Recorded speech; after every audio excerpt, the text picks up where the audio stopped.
bon dia. Bon dia de nou a tothom. Se'm sent bé? Sí? Vale. Avui, com us deia abans, tenim amb nosaltres la representant de Vegan Society.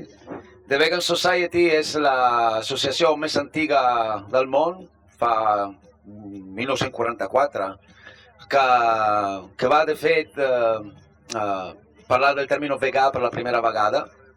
El seu fundador, que era Donald Watson, i la seva esposa Dorothy Morgan,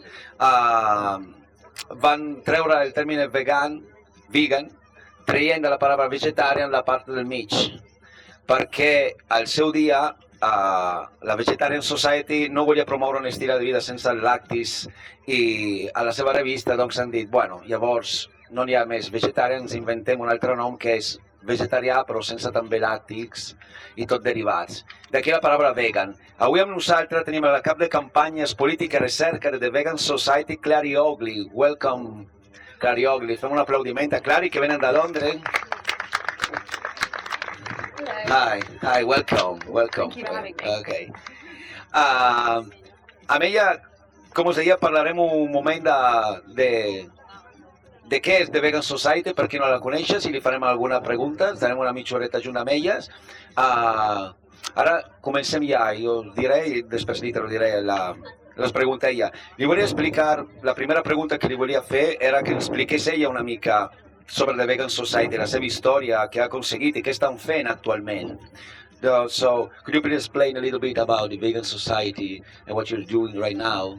Sure. A little bit of history. A little bit of our history. So yeah, we are the oldest vegan organisation in the world, and we were set up in 1944 because our founder, Donald Watson, he felt that the Vegetarian Society didn't fit with his philosophy, so he set up a whole new society. What are the current trends in the vegan movement can you find most promising? Yeah, so I think the first one I would say is really exciting is the fact that there's a lot more collaboration now between different groups. So there used to be lots of infighting and kind of disagreement, and increasingly now there's much more agreement between different groups working together. So things like the Plant-Based Food Association in the UK is a political group that is an alliance. So things like that. And I think also there's a lot more grassroots, local, effective organising. So we're seeing some groups, for example, Animal Rising, again in the UK, are using local volunteers to pass motions at their local government centres, and then also students in their universities also passing motions for plant-based food. So I think that kind of local work is a lot more organised. How do you see the role of plant-based alternatives evolving in the next decade? I think it's only growing, especially on the global stage. There's a lot of moves internationally to recognise the role of the plant-based food and alternatives in the transition. So places like Denmark, South Korea, their governments already have plant-based plans to promote that transition. Yeah, and then also some other places, so Austria, Germany, and Spain. Here in Spain, they've been changing nutritional guidelines to reflect the recommendations on health and sustainability, to recommend eating less meat and dairy. So I think there is a movement kind of towards it in different governments across the world to recommend less meat and dairy. So I think it will move that way. Unfortunately, the UK is still behind these countries. So I'm hoping that in my country we will move more towards where the other direction is going in the world, which is like I said. Are there any emerging market demographic that are particularly receptive to veganism? Yeah, one of the most exciting ones is obviously younger people being more likely to be vegan. I think that's exciting because the total number is more among young people. So in my country it's more like a couple more percent, so say 4% out of the whole population, as opposed to the wider number of vegans. And in Spain I understand that it's even higher, so I believe in Spain it's more like 6% of young people are vegan.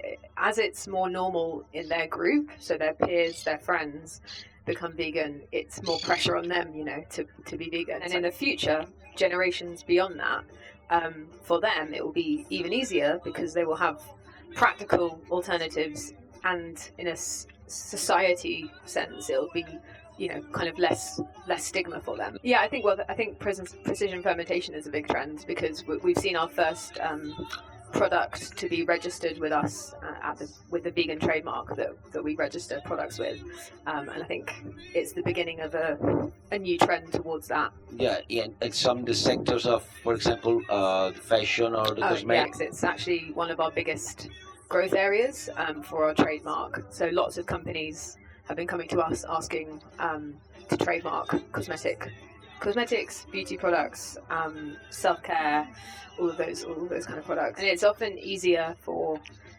again, because of the stigma, for companies they prefer to put it on beauty products. You know, it's kind of easier. It doesn't have any vegan doesn't have any negative associations in beauty, so it's just positive. So lots of companies want to use it. We've actually had a new campaign this year called Conscious Choices, specifically aimed at helping people to choose better choices that are better for the animals, starting with cosmetics, because, you know, we're trying to expand the idea that veganism is a philosophy and a lifestyle, not a diet. So we're introducing people to the idea that they might want to buy, vegan cosmetics. For how the vegan community address the misinformation and myths about the vegan nutrition and health? Yeah, such a good question.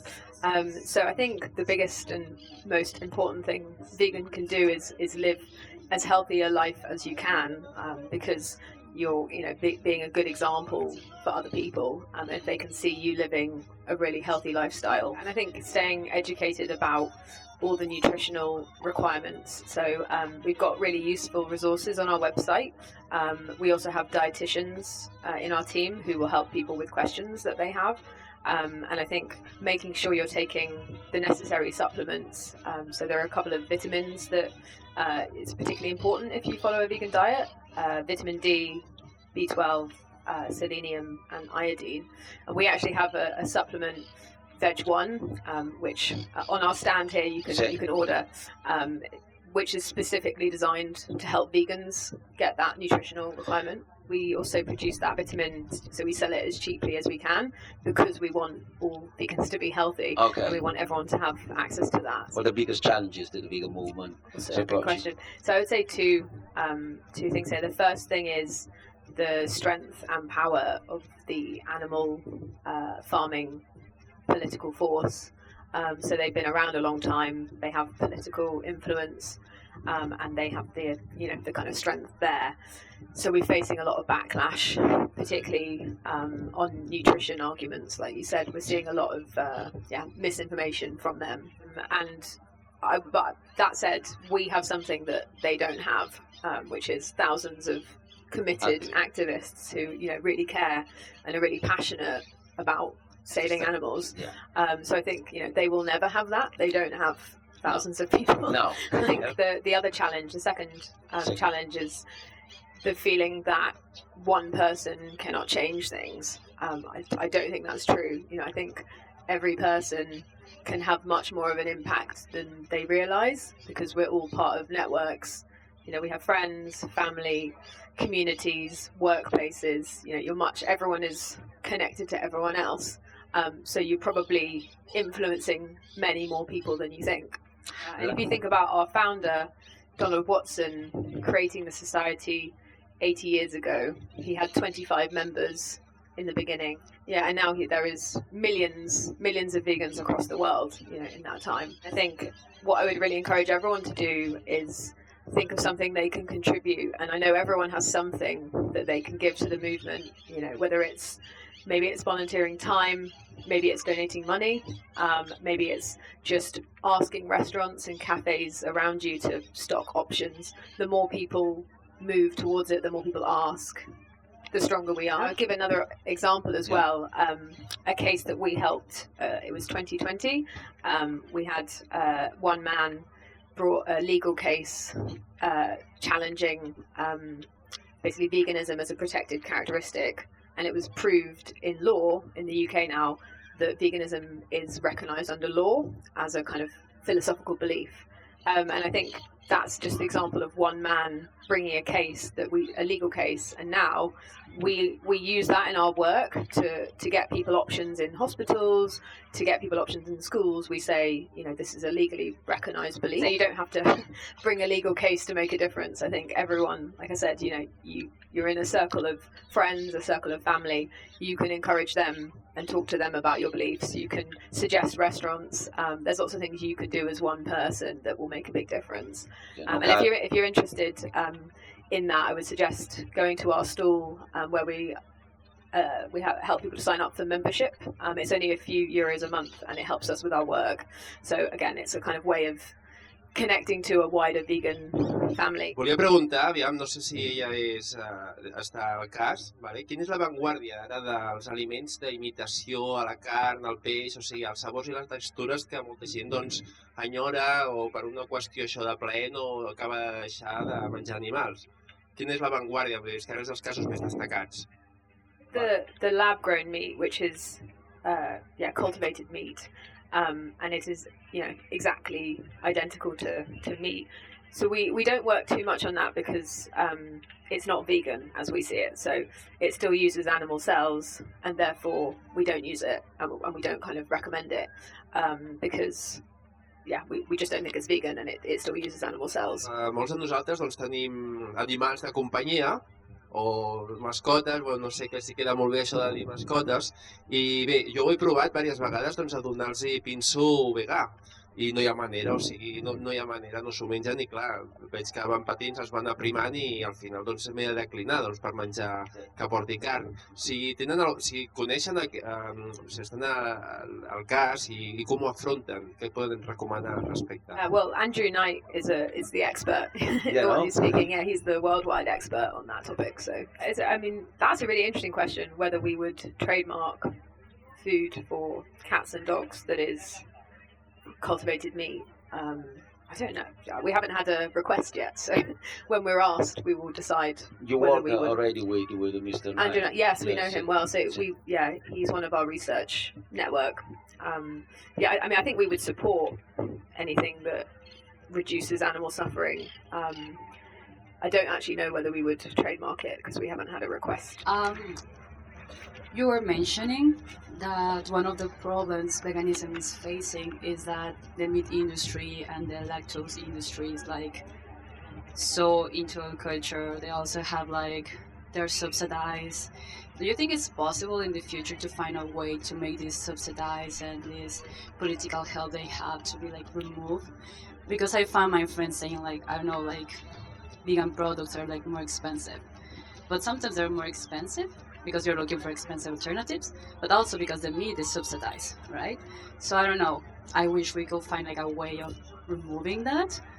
But also I'm thinking if we're removing the money from all these farms, the farms are going to still existing in a way. So sort of two parts to that question. The first part about the subsidies and the cost of animal products being cheaper. I think with that, I would say, it's a political decision. And it's been that way a long time because of the many years of animal agriculture receiving subsidies. But it is still a political decision, and if the political leaders want to change it, then they can decide to do that. So I think it's a matter of everyone raising their voices and sort of speaking out for this. Or we grow in number, and the bigger we get, and the more we kind of ask for options, I think we do see the market respond to that. So I've been vegan 15 years, and 15 years ago, there was hardly any option in the supermarket. And I'm sure people who have been vegan longer than me can agree with that. And now, if you go into, at least where I'm from, and probably here as well, you go into a restaurant, a cafe, they will usually have an option for you. Sometimes a whole menu. So that change is massive. And so that has already responded, the market has already responded to the growth in number of vegans and the interest. And I think, as I was saying, there is an indication from some of the different countries like Denmark and South Korea that they're starting to promote that transition. And we've seen it in the European union as well. Yeah, so I think we're starting to see that shift. I hope it happens more quickly, but I do think that's beginning. And then the second part of the question was about farms and kind of transitioning farms. We have a campaign called Grow Green. Sorry, I haven't told you about Sì, it che before. tenen una campagna che diu Go Green. Which is aimed at helping farmers to transition their animal farmers to transition their farms to plant-based or more sustainable farms. So we at the moment we're producing reports to show alternatives to animal grazing, and in the future I'm hoping to do direct grants to farmers if they're wanting to transition their farm, to show that it is possible, to show that they can make a good living without animal farming. Hello. Thank you for your faith and for your fight, first of all. I la pregunta era, es fa alguna cosa per les escoles per assessorar lo insostenible que és la indústria càrnica? Yeah, we do. So we have a education officer in my team who goes into schools to teach about vegan inclusive education. So that's her whole job, is going to schools and teaching teachers about including vegan children, and also presenting to children and groups and classes. And another example as well, ProVeg, who I know is also also speaking at the festival, they do a lot of work in schools as well. So they go into schools and help the caterers to change the school meals to make them more plant-based or make more plant-based options. So it's an example of the collaboration, I suppose, because we are going in and teaching some of the philosophy and the kind of challenging the thinking, and then ProVeg are changing, what's on the plates and the practical. So I wanted to maybe, it's a question and a comment to the previous question, because in Denmark, the vegan term is by very much longer. It's embedded in schools, it's embedded in hospitals, it's embedded in companies, almost as mandatory things that you have to have as an offer. I've been vegan for many years. Bought a hotel here in Spain 3 years ago where I only serve vegan food. However, and that's maybe my question, my ability to enter a dialogue in the vegan direction is difficult when I'm using the vegan term. So I actually took away that term and only call it healthy food. And that opened a lot more interesting dialogues, and it opened up a lot more actually volume through my hotel. So my question and comment is potentially if there is the possibility of maybe putting the vegan term a little behind and just going with the term healthy food, sneaking in veganism that way. Yeah, it's such an interesting question, and I think a very valid question for a philosophical discussion.